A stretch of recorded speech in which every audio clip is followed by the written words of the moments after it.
विवेकानंद जी एक आदमी से मिले, जेंटलमैन से मिले।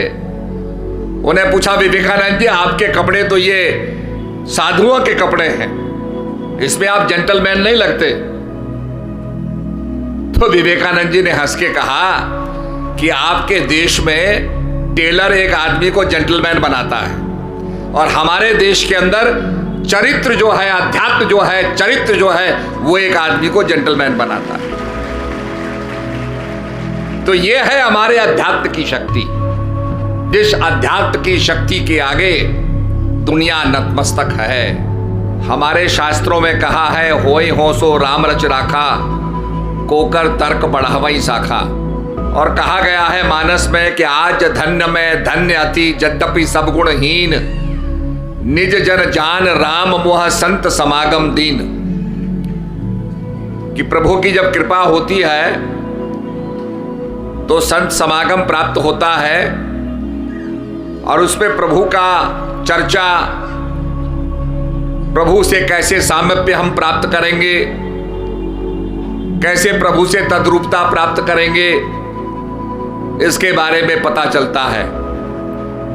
इसीलिए नौदा भक्ति में भगवान ने कहा, प्रथम भक्त संतन कर संगा, दूसरी रति मम कथा प्रसंगा। जिस समय भगवान राम और लक्ष्मण लंका में प्रवेश करते हैं, और लंका की चकाचौंध को देख करके, सोने की लंका थी, उसके दैदीप्यता को देख करके, वैभव को देख करके लक्ष्मण जी बड़े प्रभावित हो जाते हैं। और लक्ष्मण जी प्रभु से कहते हैं कि प्रभु, ये इतनी सुंदर लंका सोने की है, यहां हमने विजय भी प्राप्त कर लिया है,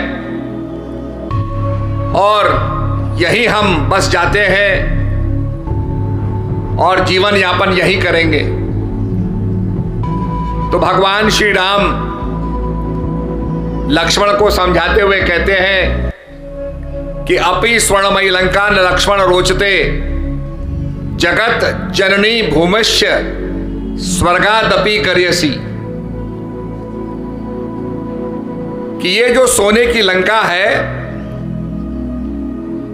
ये लक्ष्मण मुझे रुचिकर प्रतीत नहीं होती है।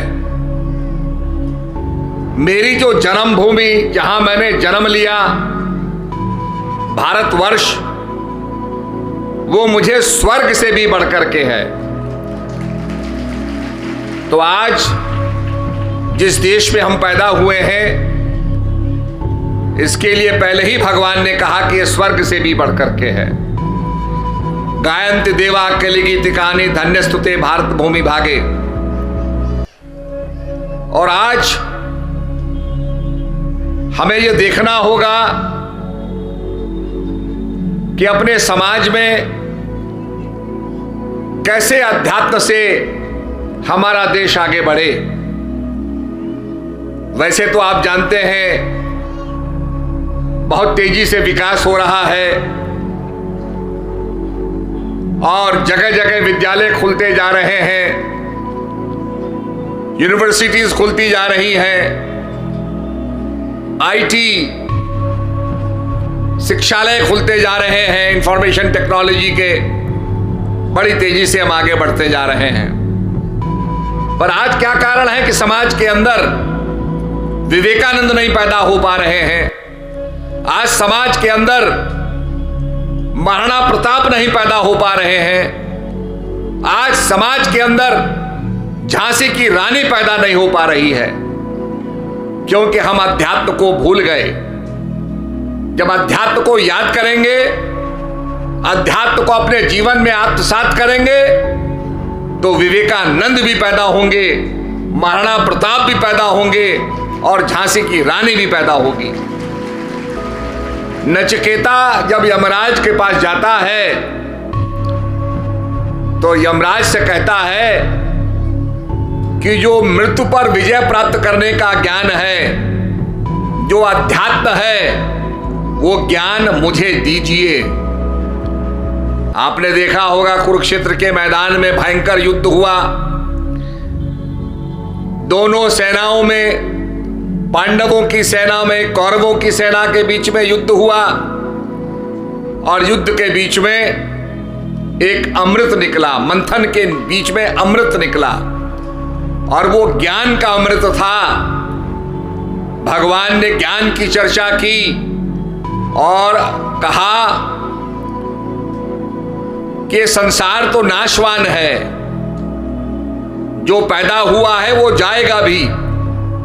साइंस भी कहती है every action has equal and opposite reaction. हम पैदा हुए हैं, जाएंगे भी, आए हैं सो जाएंगे। राजा रंक फकीर, एक सिंहासन पड़ चला, एक बांधा जाए जंजीर। परंतु अगर जीवन में प्राप्त करना है, अभी अभी आपने सुना कबीरदास जी कहते हैं, चलती चाकी देख के दिया कबीरा रोए, दो चक्किन के पाट में साबुत बचा न कोई। चक्की के पाट में जब कोई दाना आ जाता है तो वो पिस के ही निकलता है। कबीर साहब ने पूछा कोई बचने का उपाय है?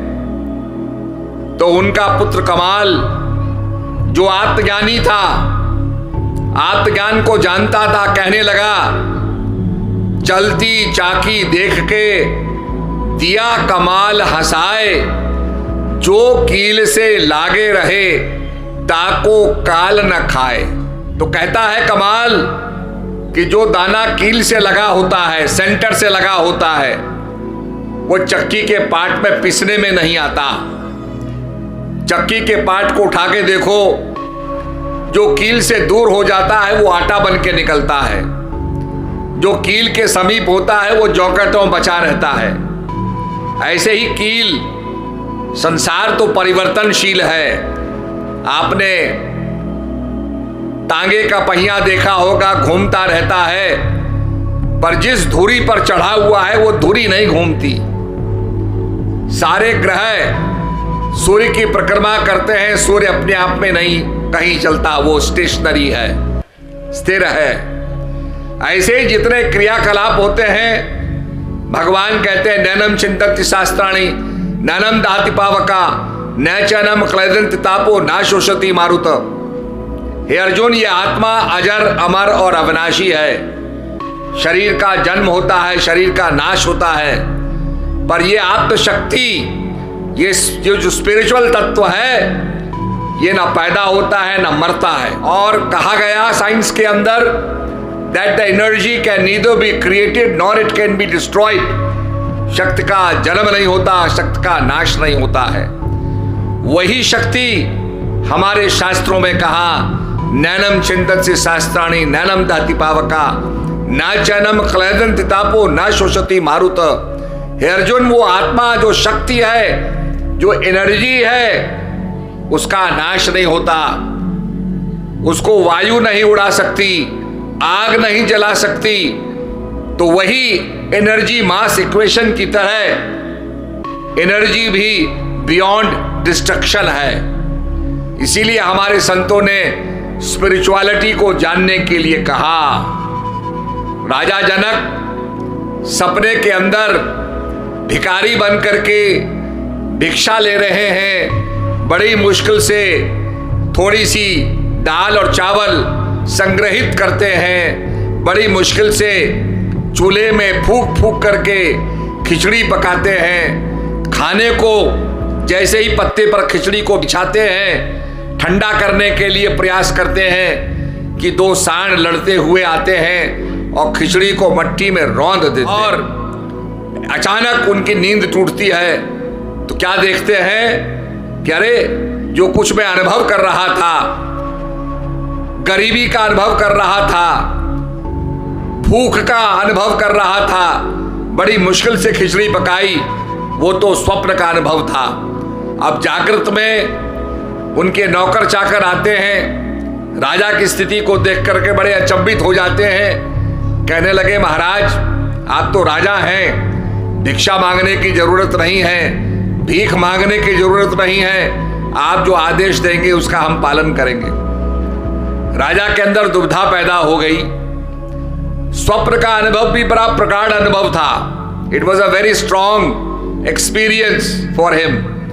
तो उस अनुभव को देखते हुए कहने लगे सत्य क्या है, व्हाट इज ट्रूथ। और इसी को जानने के लिए बड़े बड़े विद्वानों को बुलाया, चिंतन किया, पूछते थे। जैसे विवेकानंद जी पूछते थे हैव यू सीन गॉड, तो लोग इस बात का जवाब न दे करके उनसे कहते थे विवेकानंद, नरेंद्र, हम तुम्हारे अंदर बड़ी प्रतिभा देख रहे हैं, तुम्हारे अंदर बड़े स्पिरिचुअल विचार हैं। पर विवेकानंद जी कहते थे कि मैं आपसे जो पूछ रहा हूं उसका जवाब तो नहीं दे रहे हो। जब वो स्वामी रामकृष्ण परमहंस के पास जाते हैं और यही प्रश्न करते हैं क्या आपने भगवान देखा, तो स्वामी रामकृष्ण परमहंस दाएं बाएं का जवाब नहीं देते हैं, स्ट्रेट फॉरवर्ड जवाब देते हैं कि जैसे मैं तुम्हें देख रहा हूं इतनी स्पष्टता से, इतनी क्लैरिटी से मैंने भगवान को देखा है। विवेकानंद जी हमारे उत्तराखंड में भी आए और एक जगह स्थान था जहां वो बीमार पड़ गए। बीमार पड़ने के बाद उन्होंने किसी से कहा मुझे पानी दो। उस व्यक्ति ने कहा साहब हम तो बहुत छोटी जाति के हैं, आपको पानी नहीं दे सकते हैं। तो कहा अच्छा भाई कुछ दो मुझे, नहीं तो मैं मर जाऊंगा। तो उस बेचारे आदमी ने खीरा काट करके दिया। उन्होंने खीरा खाया, थोड़ी ताकत आई। प्रातःकाल लोगों को पता चला अल्मोड़ा में कि विवेकानंद जी आए हैं, तो लोग पिनस लेके आ गए। पिनस होती है एक कुर्सी की तरह, एक डोली होती है, उसमें बिठा के ले गए। उनकी चिकित्सा की गई, वो ठीक हो गए। उसके बाद वो चिकागो गए। आप सभी जानते हैं कि चिकागो के अंदर उन्होंने भाषण दिया। भाषण तो कई लोगों ने दिया, कई लोग स्पिरिचुअल रिलीजन के ऊपर बोल रहे थे। It was a world religious conference, दुनिया की कॉन्फ्रेंस थी। सारे दुनिया के धर्म बोल रहे थे, अपनी अपनी बात कर रहे थे। पर विवेकानंद जी जब खड़े होते हैं, उन्होंने प्रारंभ करते हुए कहा my dear sisters and brothers of America, मेरे अमेरिका के भाइयों और बहनों। और यह पहला संबोधन था एक हिंदू मॉन्क का, एक हिंदू साधु का, जो सारी दुनिया को कह रहा है कि तुम मेरे भाई और बहन हो। इससे पहले वहां के लोग ये कहते थे लेडीज एंड जेंटलमैन, पुरुषों और नारियों, पुरुषों में और नारियों में जनता को विभक्त करते थे।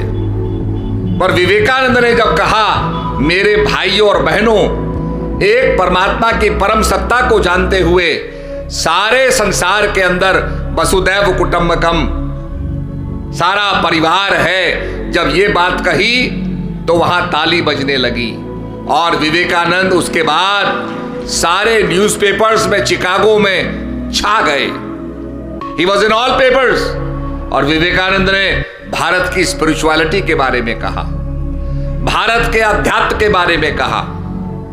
देखा होगा हमारे प्रधानमंत्री जी ने विश्व के अंदर योग दिवस मनाया। सब लोग योग की चर्चा कर रहे हैं। धर्म से ऊपर उठ करके आज दुनिया के अंदर योग दिवस मनाया जा रहा है। आज दुनिया, वैसे तो टेक्नोलॉजी बहुत ज्यादा है, सब कुछ बढ़ता जा रहा है, पर योग सीखने के लिए लोग भारत की तरफ ही मुड़ते हैं और भारत की तरफ देखते हैं। ये अध्यात्म की जो ज्ञान है, योग का जो ज्ञान है, ये भारत को विश्व गुरु बनाता है। इसलिए जब स्पिरिचुअलिटी का प्रचार होगा तो हमारा देश विश्व गुरु बनेगा।